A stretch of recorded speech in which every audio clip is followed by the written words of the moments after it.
Hello, I'd like to introduce you guys to the new Scotch-Brite Clean and Strip XT Pro and XT Pro Extra Cut discs. The purple one here is XT Pro, the green one XT Pro Extra Cut. Main difference between the two of them, the XT Pro has silicon carbide mineral, whereas the XT Pro Extra Cut has aluminum oxide mineral. Big application differences would be the silicon carbide works really well for light rust, paint, mill scale, light to medium mill scale, and applications where you don't want to scratch or damage any of the base metal. The Extra Cut is a really good disc for removing rust pits, thick paint, thick rust, and scenarios when you need to clean the coating off and then also clean up some of that metal that's underneath the coating.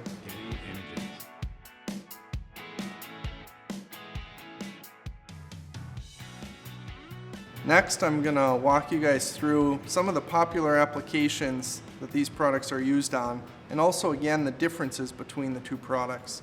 So our green product here is XT Pro Extra Cut. That one has aluminum oxide mineral.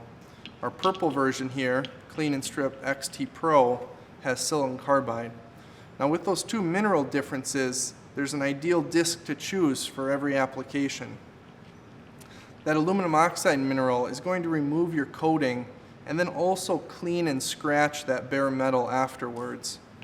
Whereas the silicon carbide version here, XT Pro, that one's going to clean off the coating and not damage the metal underneath. So if we walked through a few of the applications here, if you have a part with thick paint and you need to clean to bare metal, you're going to want to use the XT Pro Extra Cut, the green version, for that. Another auto body shop application, if you need to remove seam sealer on door panels and A-pillars, you can use the silicon carbide version so that you don't have to worry about damaging that base metal for when the car is going to be repainted. And for that one here, you're going to be running the disc on its edge to remove that bead of seam sealer there. For this application here, for those of you that are removing a rubber coating that is a byproduct here of creating some oil and gas parts, we would recommend using the silicon carbide version to come in and clean off that rubber off those threads without damaging those threads. So here I want to walk through the two different types of rust I have laid out here. This one is what I would consider a light surface rust, and the silicon carbide version, XT Pro, works great for removing surface rust without damaging the metal underneath. If your part has thick rust and some deep rust pits, you're going to want to use the Extra Cut version in order to remove that rust and then also smooth out those rust pits underneath. The next application I'd like to highlight here is weld burn discoloration. So this heat discoloration, if you want to remove that on a stainless steel part and polish off that weld, we'd recommend using the Extra Cut version. And this Extra Cut is going to conform to that weld bead and bring that stainless steel weld to a nice polish. If you have an application where you need to remove light mill scale oils and prep a structural beam for adhesives, let's say for instance you're building a utility trailer, we would recommend using the silicon carbide version, XT Pro. Silicon carbide works a lot better on mill scale than aluminum oxide does. I want to walk through some of the popular converted forms. Over here we have center hole discs. So you would specify them by their outer diameter and their inner diameter. We have right angle discs here in the middle. 7-inch and 4.5-inch are shown. A couple of the popular attachment types here. TN is a quick change disc. We have type 27, where you'd use the retainer nuts that come with your grinder. And then we have a new version here, type 27 quick change. And type 27 quick change doesn't require any accessories to attach it to your right angle grinder. This next category of converted forms here are called spindle mount and Rolock Plus. They're both designed to be ran on their edge primarily, versus a right angle disc is ran on its face.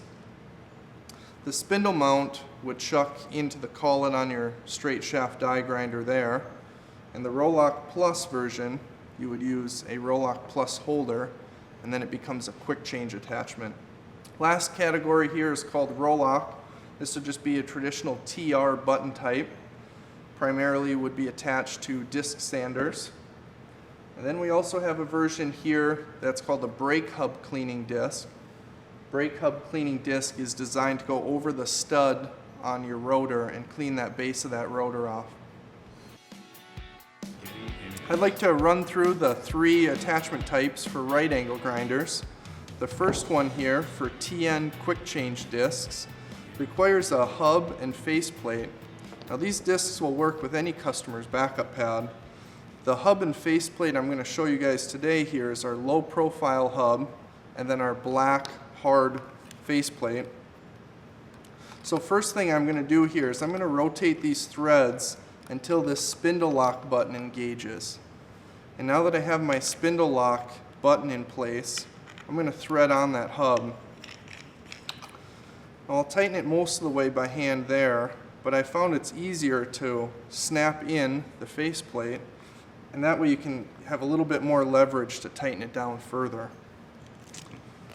Now that we have our backup pad on, to attach the discs, they just thread right on to that 5/811 thread on your grinder. You go till it's pretty snug, then you can release your spindle lock. To remove the disc, again engage your spindle lock, and then the disc will spin right off. In order to take this hub and faceplate off, again we're using our spindle lock and we're keeping that faceplate on to get that added leverage. The next attachment type that we're going to walk through here is our Type 27 disc. This one requires the use of the 2 retainer nuts that came with the grinder. So what we're going to do is these retainer nuts, they do have an up and down, so we want to always make sure this little lipped side that has a flange on it is pointing upwards. So we'll engage our spindle lock here on our tool. If your tool didn't have a spindle lock, you can usually grab a section of that shaft with a wrench in order to hold it in place.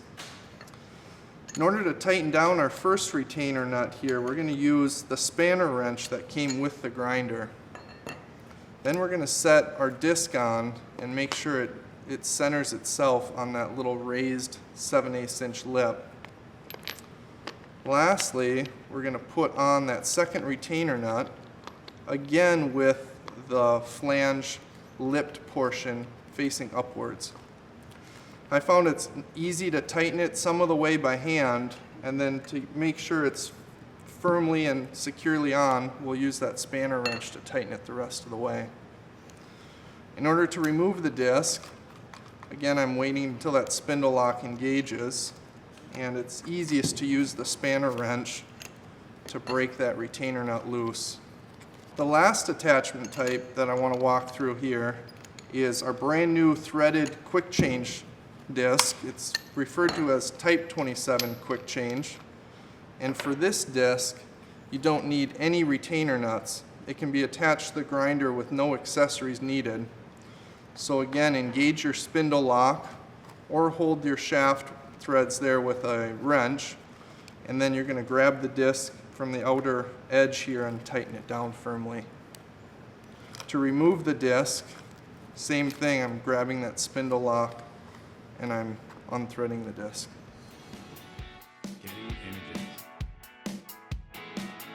Here we have our Rolock Plus and spindle mounted products. These would typically be mounted to a straight shaft die grinder. First type I'd like to show you guys how to attach is our spindle mounted version. This has a 1/4 inch shank on it, and it needs to be attached into this collet that's on the end of your die grinder. So we're going to insert that, and now we need to tighten our collet down. What's happening inside of this is there's this slotted collet here, and when I spin these 2 collars onto each other, it's actually clamping down on that shank. We'll tighten it most of the way by hand here, and then to get it really tight, we're going to use the 2 wrenches that came with the die grinder, and I'm spinning that top collar clockwise in order to tighten down that collet. So now we have our product on. If we need to remove it, you're going to need to use the wrenches again, and now I'm going to be spinning that top one counterclockwise, and this spindle will slide out. The next product here, Roll-Lock Plus, has a stem on top of our roll-lock button, and what that stem is doing is giving you added support when running the discs on edge. In order to use the Roll-Lock Plus version, we need to attach a Roll-Lock Plus holder to our die grinder. We're going to do that the same way that we did the spindle-mounted products, inserting that smooth 1/4 inch section there into our collet, and what I'm doing here is I'm tightening down by hand, and then we're going to finish by tightening further with the wrenches. Again, I'm spinning that top one, that bottom one, the opposite direction there. In order to attach my Roll-Lock Plus disc, I need to prevent this from spinning. So I'm going to hold that here, and then I'm going to spin the product on until I've fully seated at the base there of that Roll-Lock Plus holder. To remove, again, if I wasn't holding the spindle from moving, it would never come off. So we need to hold here and then remove the product. Here we're going to go through some of our center hole disc attachment options. You can either put center hole discs on hand tools, or they could also go on fixed bench motors and pedestal grinders. I want to walk you guys through a couple of the center hole options here. So this first product, a 4-inch by 1/4 inch center hole disc, can be used with this mandrel. What we're going to do is make sure we have one washer on first, and then we're going to press this mandrel through that 1/4 inch hole in the disc. We'll put our second washer on. And one thing to note here is that this is actually a left-handed thread. So you kind of go clockwise to tighten here instead of clockwise to tighten, or counterclockwise to tighten rather. And before we can cinch this down, we'll do that at the end. Let's get this tightened into the collet on our straight shaft die grinder. So I'm going to insert that in and then tighten most of the way by hand here. We'll snug it up with the 2 wrenches that came with the die grinder. And lastly, if you remember, we didn't tighten down that nut yet, so we're going to use a 7/16 inch wrench. We're going to go counterclockwise, and what I'm doing is I'm holding that spindle from moving. In order to get it nice and tight, you may need to use one of the wrenches that came with the die grinder, and then a 7/16 inch wrench. And again, we're tightening counterclockwise, and those 2 washers are clamping down on that disc. To remove, you do need to remove the mandrel every time you want to change out the disc. And so we're going to loosen those 2 collars to pull the mandrel out. Same kind of idea here for our 6-inch disc. This would be a 6-inch by 1/2 inch center hole disc. We're going to use a mandrel again, and we're going to remove the nut and one of the 2 washers. Slide our disc on to the mandrel, put on our second washer, then tighten our nut down by hand here.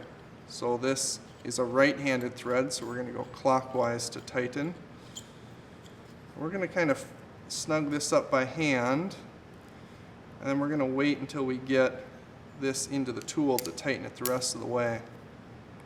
So now, if the mandrel doesn't go into the collet here, it's probably because this collet is already too tight, or it's tightened down. So we're going to loosen that up a little bit and slide on the mandrel onto the collet.